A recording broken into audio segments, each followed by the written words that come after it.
And here's to people respecting women. Spoken by the certified woman respecter, Michael Cera. Mm-hmm. Yeah, I love him in this movie. If anyone's the king of respecting women, I think it's him. Oh, yeah. He's the ideal man in this movie, if you ask me. He's a man written by women. Yeah, exactly. Exactly. But in this case, he's a man written by Seth Rogen. He wrote this? Yeah. I feel like I didn't know literally, Jonah Hill's character is named Seth. It's just an autobiographical thing about him and his friends in high school. The him and the character Michael Cera plays, they're the two guys who wrote it. Yeah. Uh-huh. Huh. But anyways, this is Male Manipulator March. We're closing it out with Superbad, which is a movie that some of you had recommended to us a while ago, and then we were like trying to like come up with a last Male Manipulator film, and I think you were the one who suggested it, and I'm like, yeah, this movie's literally about like teenage boys trying to get girls drunk so they can have sex with them. It's so gross. This movie is so gross. Yeah, this is kind of like how 500 Days of Summer fits into this month. You know, where it's not like a movie for male manipulators. Maybe a little bit. But it is certainly about them. And mostly just about Seth. Seth is a male manipulator. Yeah. What's Evan? Evan is trying his best, but is Evan's been peer pressured into being a male manipulator. And also, Fogel is manipulating nothing. The cops? No. Not even. They're manipulating him. Yeah. No. Young Fogel to peer for this world. He does, like, lie and say he's 25 and has sex with that girl, and she fully thinks he's 25, which is super gross. Yeah, no. So maybe he's a little manipulatory in that way. But yeah. The thing about Fogel for me is that when I talk, I know that I sound like Fogel. Just the way that I speak. Tight. All that shit. I know, we were trying to pick a quote to open this episode off with, and this is just like the most quotable movie. It's so fucking funny. Seth Rogen and Evan, I don't know his real last name, but the Michael Cera character in real life, they started writing this movie when they were in middle school, when they were 13. Oh my god. So they started, they were like, well, let's see if we can just like write a movie about ourselves, and they started writing it, and then obviously like it developed more as they had more real life experiences throughout high school, and like for a while they were gonna play themselves in it, but then they like kind of grew out of it a little bit. But Jonah Hill is only 2 years younger than Seth Rogen. Isn't that wild? Are you serious? Yeah, isn't that crazy? God. But he certainly looks like I'm not mad with this high school casting. They're a little old for it, but You think? I think he was 22 at the time. Okay. Which Jonah Hill maybe looks a little too old. Michael Cera always looks like he's in high school, and I think Fogel was actually 17, and like his mom had to be on set every day because he was a minor, which like really just makes a lot of sense. Oh, I love that. I feel like I've never seen that actor in like anything else either, is the thing. I just know him as McLovin. He was in Kick-Ass.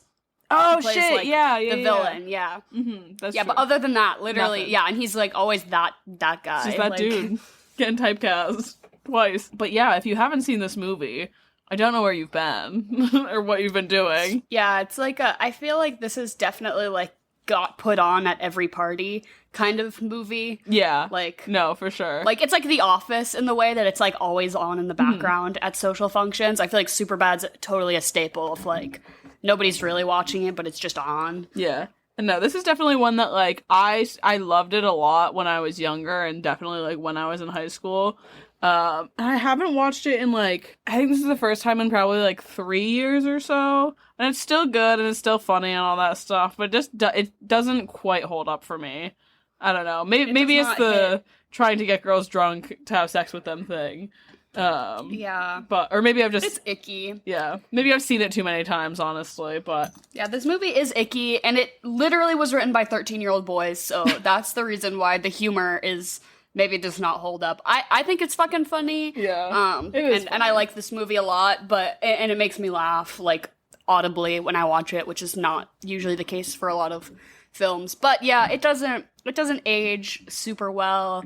Also, as, you know, when you're not in middle school or high school, it's like, okay, like, being vulgar for the sake of being vulgar can only be so funny. It works, like, most of the time, but then sometimes I'm just like, oh, okay, like, let's tone it down. Well, not tone it down, but just like let's reel it let's reel it in. Mm-hmm. Yeah, no, I will say that if 13-year-old boys wrote one of the best jokes in the world, which is just the whole McLovin thing, then I'll give it to them. Yeah, right. Because that's solid. That's one thing that's like one of the best jokes in any movie. I don't know why, but it's tickles me. What does he say? Why do you pick a name that sounds like an Irish R&B singer? I fucking, like just all the one-liners in this movie. How old are you? Fucking get me. Old enough.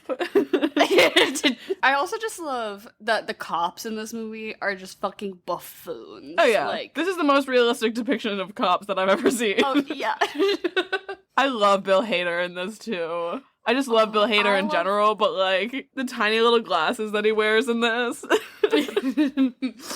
Literally, Beautiful. my viewing experience of this movie was me just Googling every man who's in it to see if they're married or not. Like, I was like, Bill Hader, wife. Seth Rogen, wife. Michael Cera, wife. Like, I just wanted to. Why? I'm like, because I need to pursue. Bill Hader, I don't think Bill Hader's single. I think he's happily married, but.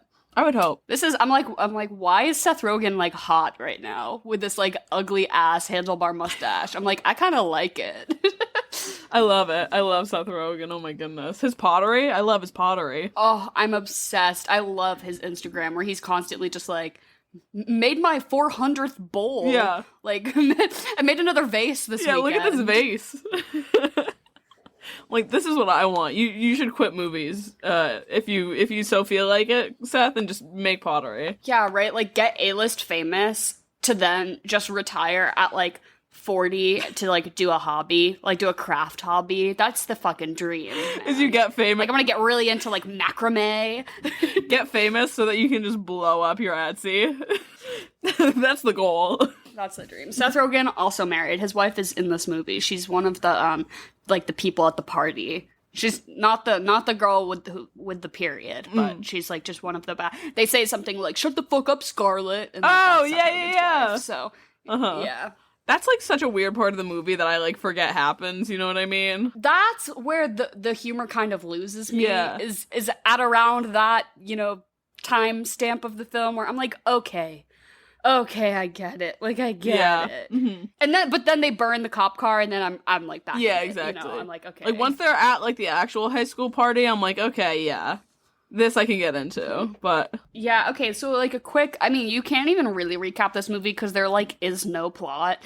It's just these two best friends who are gonna go to different colleges, and they're gonna do like the one last party before we graduate type storyline, and their friend Fogel gets a fake ID so he can buy everyone booze, and then they sort of get split up at the liquor store, and Fogel goes with these two cops who think, well, they don't actually think he's 25, but they're kind of playing along with it, and they like go on a little hijinks, and then Evan and Seth, who are Jonah Hill and Michael Cera, they are like also trying to get booze to bring to this party because they want to get girls drunk so that they can fuck them, which is really gross. Yeah, they just kind of go their separate ways and have all these crazy hijinks, and then they end up back at the party all together. And nobody gets laid except for Fogel, which is weird, because that's like not what the plan was. And then they learn to respect women, and then Emma Stone is there, and they make a tiramisu at one point. It's literally, this is just like a dialogue driven movie, like no plot, just funny punchlines. Exactly, so no, entirely. I forget. That's my recap. I forget that Emma Stone is in this. This was her first movie. Really? Yeah, this was her first role ever. I like her side bangs in this. Oh my god, atrocious. Not a single person is dressed, like, passably in this movie, and it's fucking perfect. Oh yeah, like, no. Jonah Hill's, like, too long cargo shorts. and the short sleeve like plaid button up, it's so, yeah, and her side bangs and like the low rise jeans, disgusting. Oh yeah, because this was what, it was 2007. Yeah, on the nose, so on the nose. It was perfect. Fogel's vest. Fogel, you look like Aladdin. This is an all-star cast, though, for sure. Yeah, I can't think of anyone. I think other than the Fogel, I don't know that actor's name, but it's like every time a person comes up, you're like, oh, it's them. Like, Dave even Franco? background characters. Yeah, right. He's in it for all of 3 seconds, and you're like, what the fuck, Dave Franco? Like literally background characters are like A-list celebrity, which, I mean, obviously they weren't in 2007, but it's just funny to see the way that this movie has Blossomed. panned out for all these people, yeah. No, exactly. My favorite, like, jump scare actors are when they're at the adult party, and they're in that room where everyone's ripping lines of coke. There's 2 actors in that I immediately was like, what? Because, like, again, I don't think I've watched this movie in a long time. But Bill from Freaks and Geeks, Martin Starr, I think is his name. He's also one of the teachers in the new Spider-Man movies who, like, goes on the trip with them or whatever. Yeah. So he's there, and he was on Freaks and Geeks with Seth Rogen, so I'm sure that's, like, how they weaseled him in there. And then my favorite, David Krumholtz, who plays Bernard the Elf in the Santa Claus movies. Oh my God. You know the white elf with dreadlocks? Like, what the fuck in the Santa Claus movies? That? Because I'm crazy. Because I have an acute mental illness called IMDb. Like, but I was like, David Krumholtz. I was like, Bernard the Elf doing coke. Oh my God. I love it. I love to see it. Absolutely wild.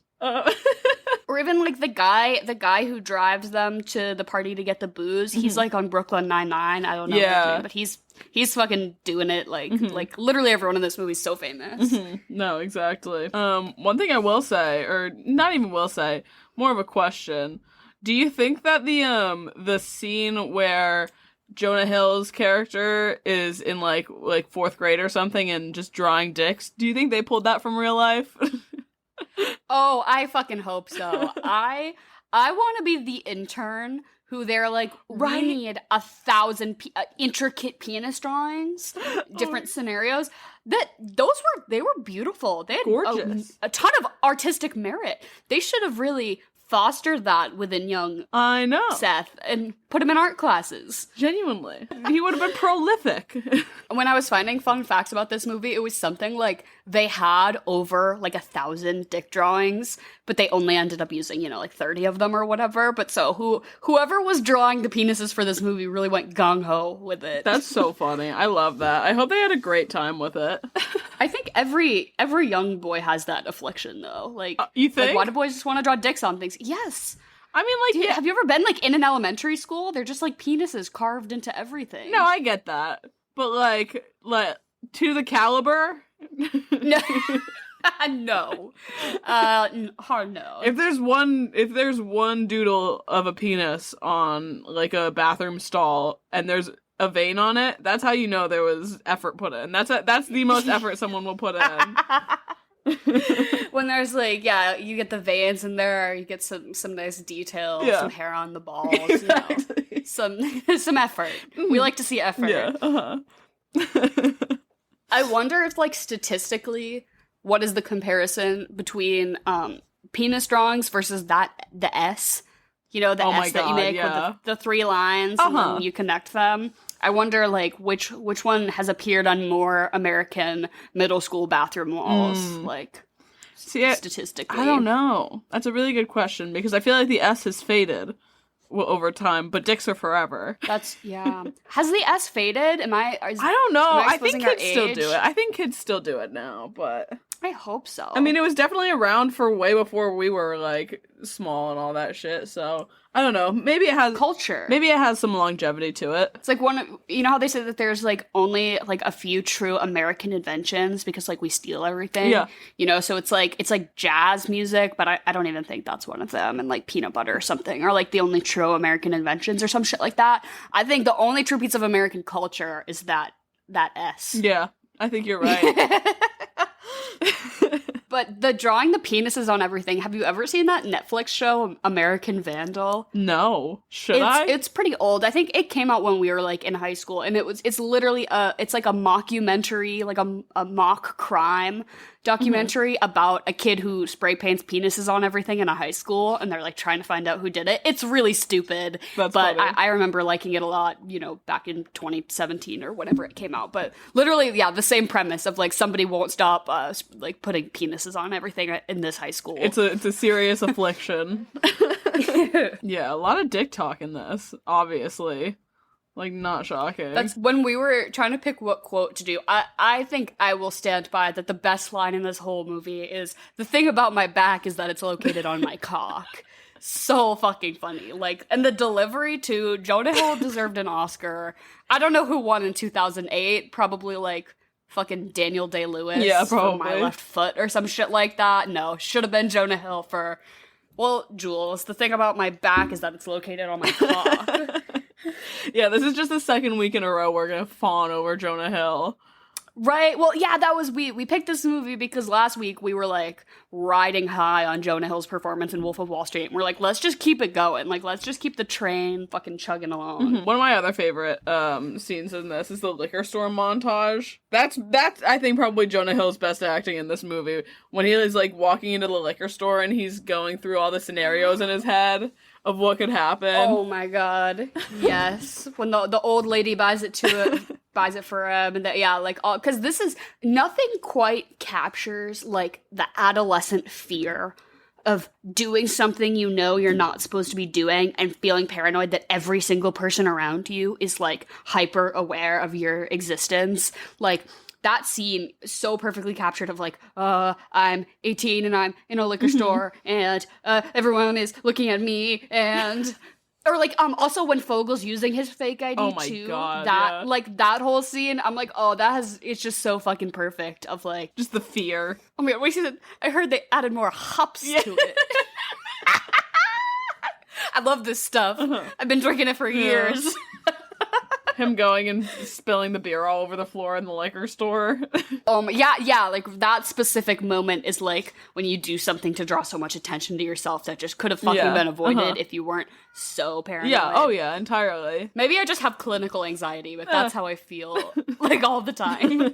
I'm like in Trader Joe's and I'm like I have to circle around a few times if there's like too many people in front of the orange chicken. Yeah. Like I just can't say excuse me. I no. have to like do laps. You've already checked everything else off your list. You're like, shit, I can't even go and do something else. Yeah, right. Or like during peak COVID when there were arrows on the ground at all the grocery stores, and I just always felt like I was fucking walking the wrong way. Oh, yeah. Like, I swear to God, I'd think I was following them, and all of a sudden just arrows are pointing at you, and you're like, ah! Dude, Michael Cera, throughout just the mid-2000s, with his filmography, is just running. Always running. Juno, he's running. This, sprinting. Running. I said, get that Polly Bleeker run going, Michael Cera. And that one scene where he sprints, and he has such a unique running form, It's so too. perfect. It's like, he looks like a Lego, like that none of his limbs, like, have joints. Like, he's just stiff. Yeah. It cracks me up. It's so funny. Oh, I was gonna say, I guess, so originally Seth Rogen was gonna play himself, but then he's like, oh, I kind of grew out of it, and then they found Jonah Hill, who was, like, obviously very perfect to play, like, a young Seth Rogen. Like, he knocked it out of the park. But so when they were casting for the Evan character, they're like, we were less trying to find, like, a replication of Evan as a person. We were trying to, like, find a best friend for Jonah Hill. So it was all about, like, who was gonna work the best with him, I guess, which is kind of cool. And I was watching an interview that he did pretty recently where he was saying that he would always, because they improv'd and like ad-libbed a lot, that he always wanted to make Michael Cera like crack, like laugh in a scene or something, and he could never do it because he was just like so like stone-faced in character all the time. And he's like, I was trying so hard, and he's like, and some of the best lines from this movie were like me intentionally trying to get him to break character. Oh, that's so funny. He's like, and the one time it fucking happened, he's like, I sneezed. And he just started cracking up. And I hated that was the thing that, like, made Michael Cera crack. It was like, I sneezed, and he thought that was so funny. Versus, like, saying actual funny shit. I don't know. I just thought that was, like, cute. The two of them. Very I want to know what line. On-screen Yeah, right? I want to know what lines now were improv. Just improv. I always like the one, what is it, when he runs onto the freaking soccer field and he's like, she wants my dick in and around her mouth. I was just gonna go down on her for several hours. Oh my god. No, I so believe that. Jonah Hill seems like he's outstanding with improv. Because I know most of Wolf of Wall Street was exactly. all, like, improv shit, too. Yeah, no. So, but I feel like this movie also so captured that, like, weirdly specific thing in high school when you, like, would walk into classrooms that weren't yours. Because it's like he runs onto the field during the gym class, and then he also, like, goes into, what, like a math class or something? Or no, the cooking class. No, they were both in the cooking class. I don't know. Fogo walked into the cooking class, yeah. Oh, yes. And she was like, get out, was that you? That was me in high school. I would just walk into rooms. I would go on field trips for, like, classes that I wasn't in. I would, like, get a permission slip from. So, all the field trips I went on in high school were, like, for classes I fully was not enrolled in. No, this was not at all my experience. I don't think I ever walked into a class that I didn't belong in. Oh, really? I feel like that was, like, most of my day was me hanging out in classrooms that I was not in that class. Oh my god, no, I did not have that experience at all. I remember, like, every now and then someone else would, like, do that and come into my classes. That's so funny. I just know you were in Miss Big's room. I know, I was, like, eating lunch, like, in the teacher's lounge. Like, did not attend any classes, just wandered around. That's wild to me that you just went on field trips that you had no reason being on. Yeah. They're like, we're going to the NPR studios. And I'm like, yeah, I'm in the journalism class. Fuck? I'm gonna go to that. And no teacher ever questioned it? No. Because I'm kind of forgettable. Like, I just kind of look like an American Girl doll, so I just kind of blend in, you know? Like, fair enough. Just wear something kind of nondescript. They're like, yeah, she's probably in this class. Oh my god. You had it all figured out. That's really funny. If any of you are in high school, go on field trips for classes that you're not in. Those are always the best ones. That's true. I remember, did you go to, we went to, like, freaking Battleship Cove or some shit like that? Oh my god. I was not there, but were you there the year the kid jumped off the boat? No. Yeah, for those that are listening. There's, like, some, like, it was, like, a naval base or something, and some kid straight up, it's, like, a boat the size of, like, a fucking... It's like a military boat. Like a battleship. Yeah, it is a battleship. That it fully is a battleship. And some kid from our school just jumped off the back. Yeah. And, like, the Coast Guard had to come. It was, like, a whole... No, I wasn't there for that. That was a couple of years before us. I was there for the first year that they let us back after. And the teachers drilled us. They said, you can't fuck this up for us. Absolutely insane. I think it was like the kid's parent dared them to, too, and so that's why they did, which is so funny. Oh my god. This is so off topic, but you went on, like, the coolest school trip ever. You went to fucking Costa Rica. Oh, I did go to Costa Rica. I did not weasel my way into that one. They were like, we know you are not an environmental scientist. You cannot go. I wasn't in the class. See? Yeah, that's true. There you go. Yeah, no, I wasn't in that class. I did weasel. Yeah, no, we were there for 10 days. I got thrown off a horse, so that was really fun. You did that one, and Henry went on the trip to fucking South Dakota. Yeah, didn't he get, like, didn't they, like, get charged by, like, Buffalo or some shit like that? Probably. Yeah. I'm over here being like, I snuck onto the NPR trip, and you and Henry are over here like you actually took, like, full on school-based vacations. Yeah, that was neat. Someone got stung by a scorpion when we were there, so that was also... Holy yeah, shit. No, crazy. I would love to go to Australia, but I'm just, like, afraid of large bugs. That's the one thing. That's just the one thing holding me back. Yeah, no. Not, like, money or... No, the bugs were... the bugs were a lot.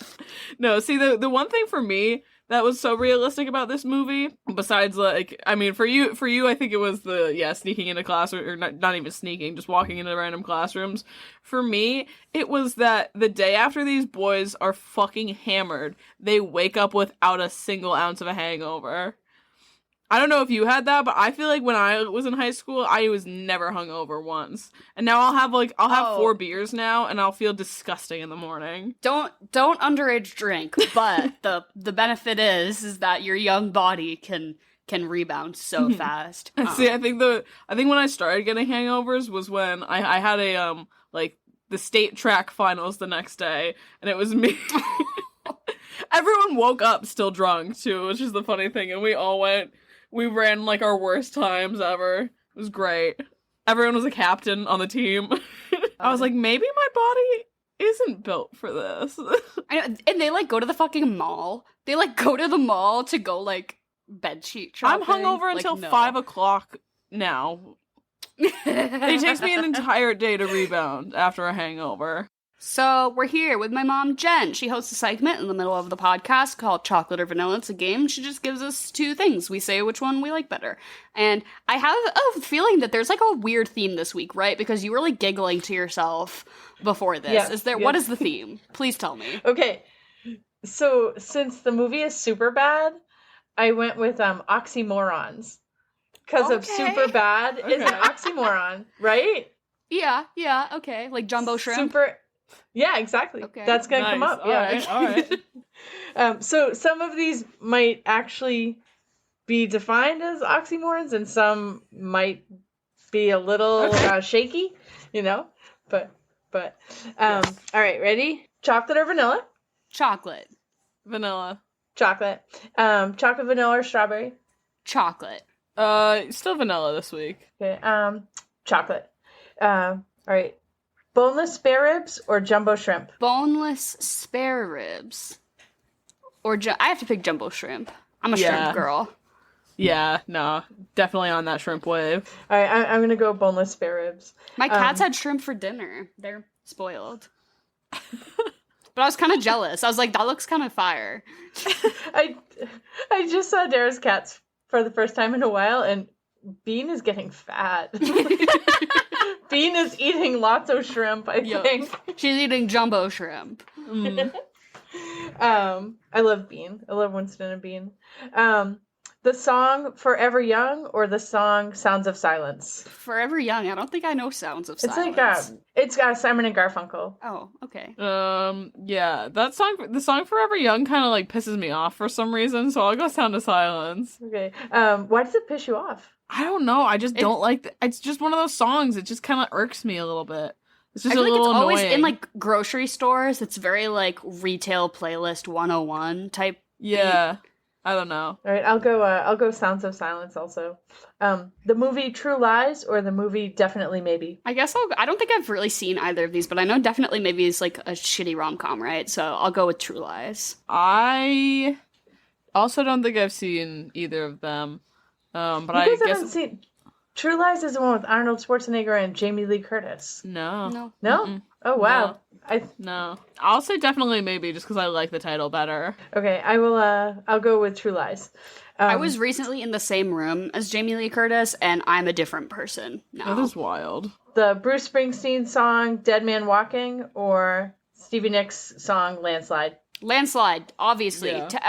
11 out of 10 times, I'm choosing Stevie Nicks. Yeah, it's Landslide for sure. Yeah, "Landslide." I think that is the most covered song like in the history of songs. Oh, the Probably. Dixie Chicks version, though, is so good. The Glee version is really good too. Yeah, okay. Right. How is Landslide an oxymoron? Well, I thought that one was shaky. Like land and slide are completely opposite things. All right, ready? The yoga pose Peaceful Warrior or the yoga pose High Lunge? Can I choose Happy Baby? I don't think that's an oxymoron though. That's debatable. I'll go with, what is it, Peaceful Warrior? Yeah. I'll go with Peaceful Warrior. I have no yoga experience whatsoever, but high lunge sounds like work, so I guess I'll go Peaceful Warrior. Can I pick Shavasana, the one where you just lay on your stomach? Definitely. Corpse pose? I'll go with Peaceful Warrior also. All right. White chocolate or bittersweet chocolate? Bittersweet chocolate. I do not fuck with white chocolate. I think that shit is nasty. I fucking love white chocolate. So. You disgust me. I'll go with white chocolate also. Yes.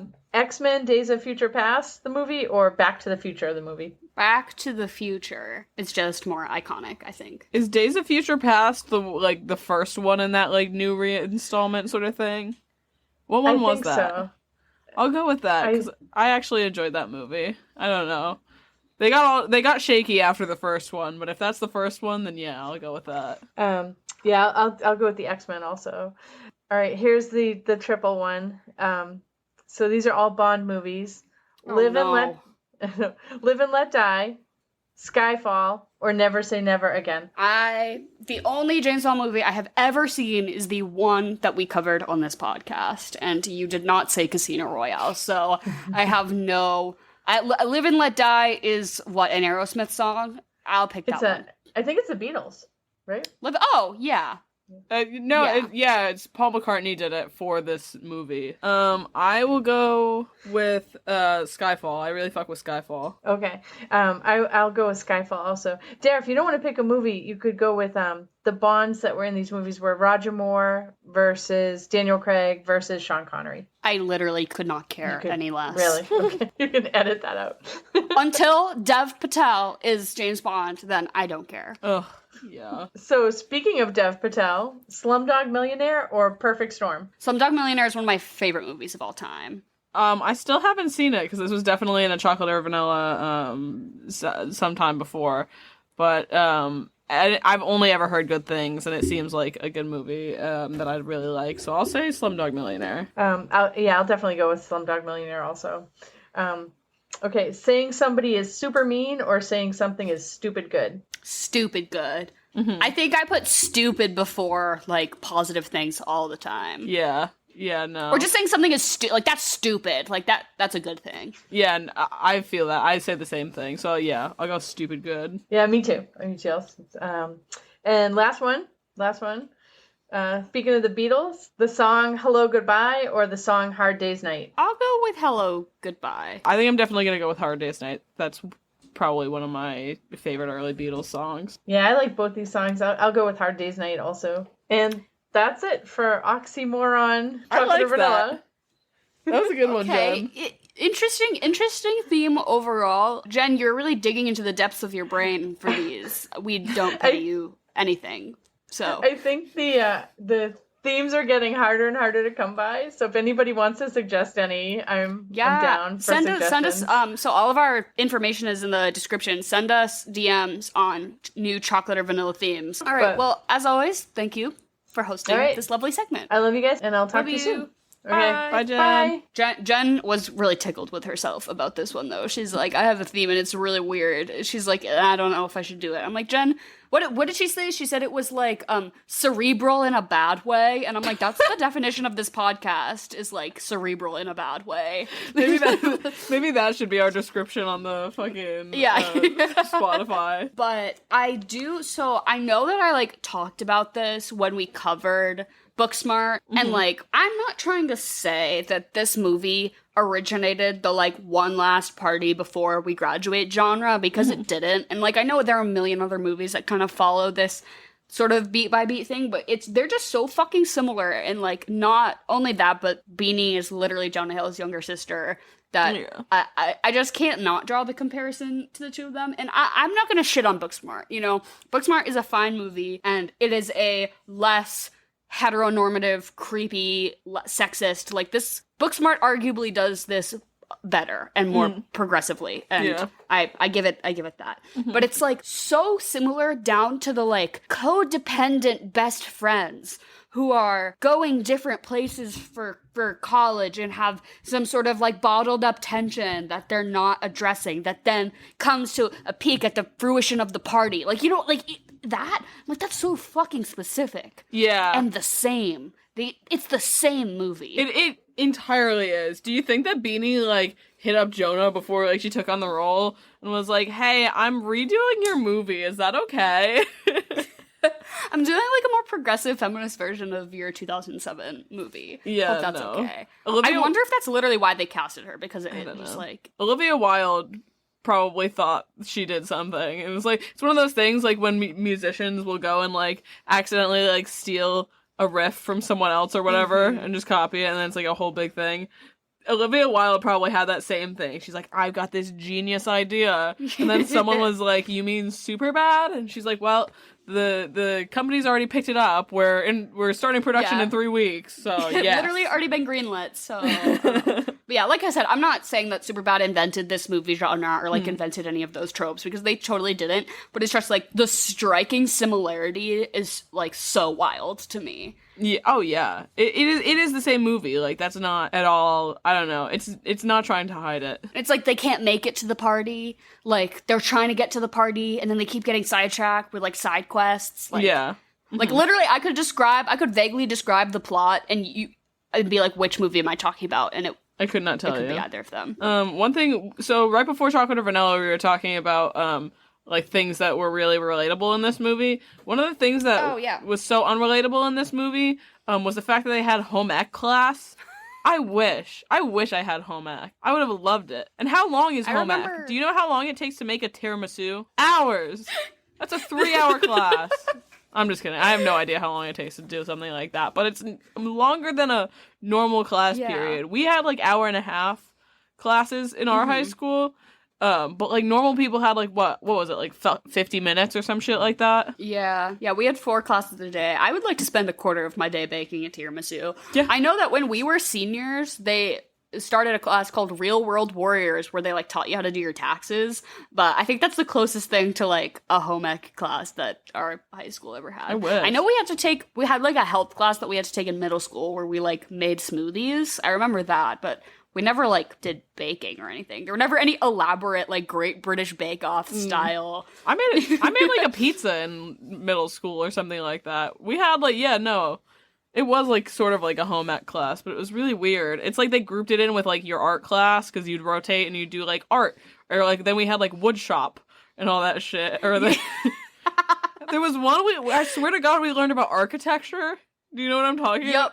Yep. They're like sex ed, home ec, art, and architecture are like the pillars of society that we have to teach these children.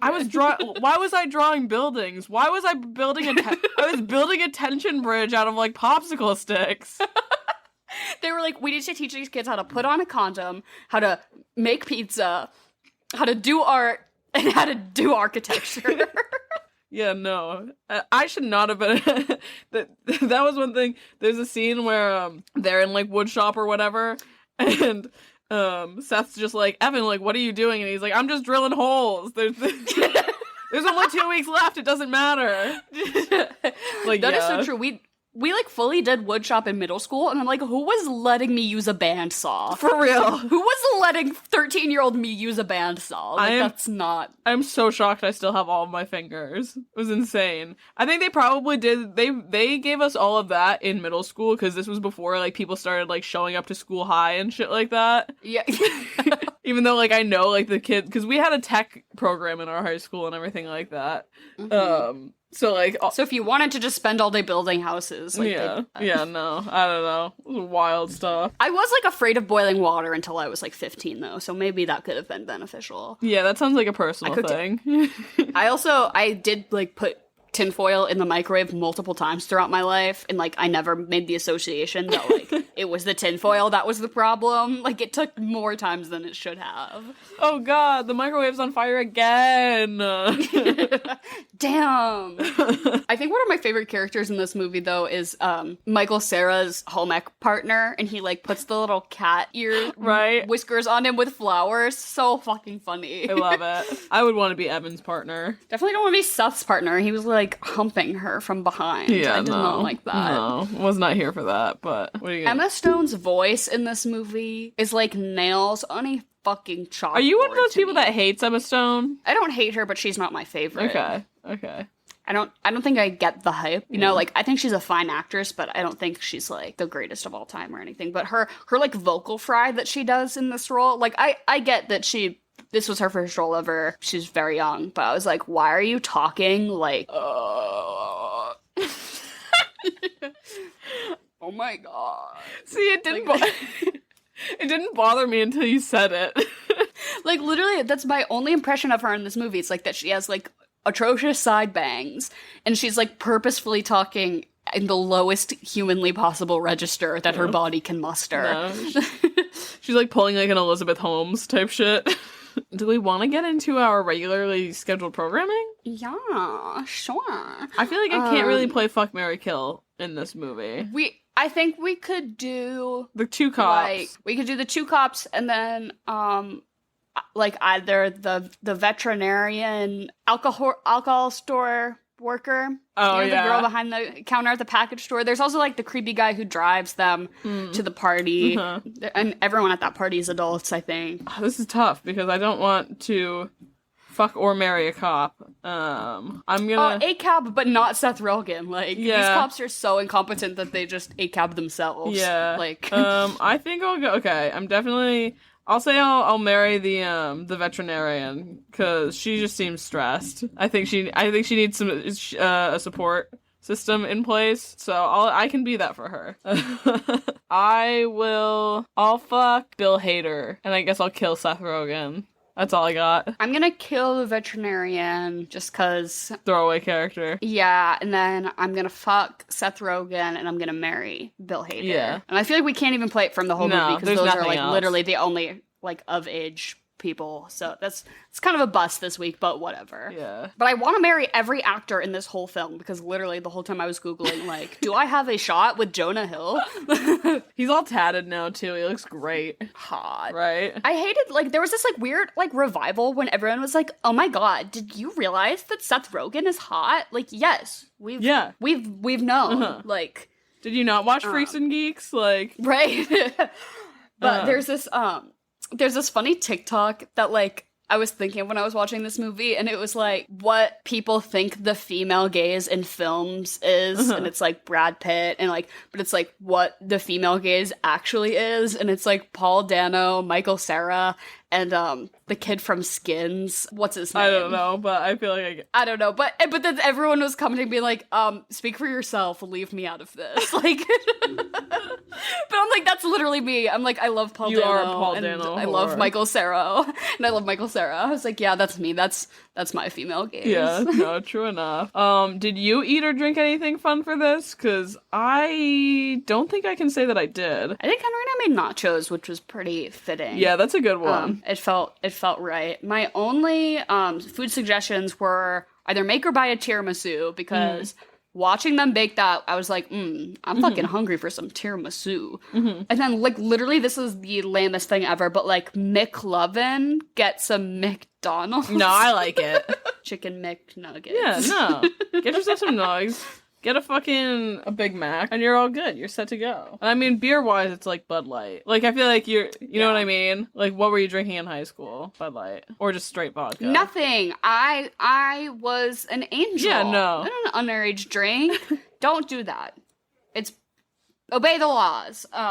And then the only other thing I had written down was she's like, you need to get me some Kyle's Killer Lemonade. Oh my which was like God. obviously like a joke about Mike's Hard lemonade. So like drink like a Mike's Harder. The Mike's Harder blood orange flavor, a personal fave. very Or also specific. a Four Loko. A Four Loko would kind of feel right for this movie as well. Yeah.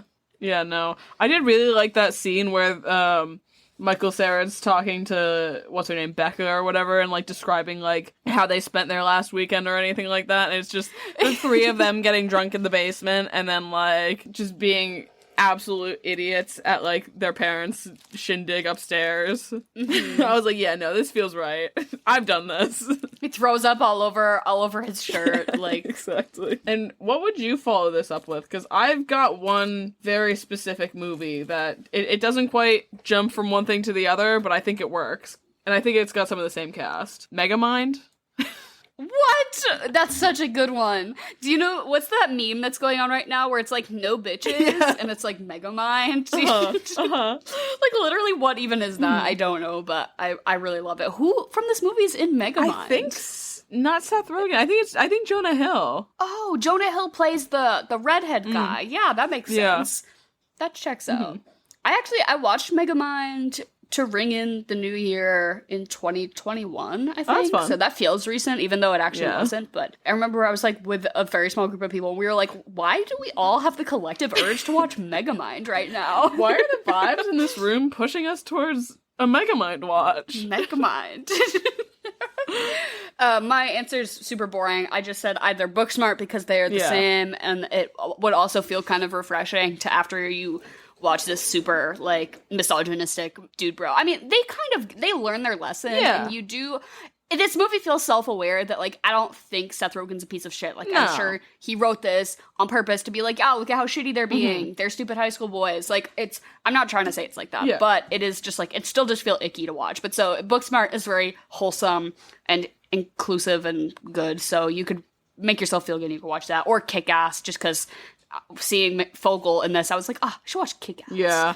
So, literally super lame, but those were my two answers. I really like Megamind. That's a really good one. Just continue the Jonah Hill train as far as it can take you. You have to. 21 Jump Street could also be a vibe. Yeah, no, I thought about that, but I feel like that's too much cops in both of these, so I was like, maybe not. Yeah. Yeah, and where would you rate this? I'm gonna give it a 6. Yeah, I'm gonna give it a 6 as well. It's really funny, it makes me laugh out loud, but it just doesn't entirely hold up as a concept. But still a very funny movie, probably one of the most quotable movies fucking ever. Fucking calm down, Greg. It's just soccer. Like, and the intro sequence in this movie I of love Michael it. Cera dancing to those changing colors. That's probably the best part about this whole film. Like, literally. Superbad. Yeah. There you have it. So this ends our Male Manipulator March, and we are rolling in to A24 April. We're gonna do some A24 movies. We also have a guest coming on, so we'll put it in the description. Probably not this week, but next week. It comes out April 1st, which I think is like a Friday. So we'll put it in the first episode of A24 April. It'll be in the description. But Emily and I were guests on a really cool movie podcast hosted by a really awesome lady. So we get a lot of comments being like, movie podcasts are all about dude bros. Like, here's another podcast, by a rad woman. So we were on, it's called Scopophilia, and we talked about The Favorite. So next week, keep your eyes out for that. But it comes out this Friday if you want to.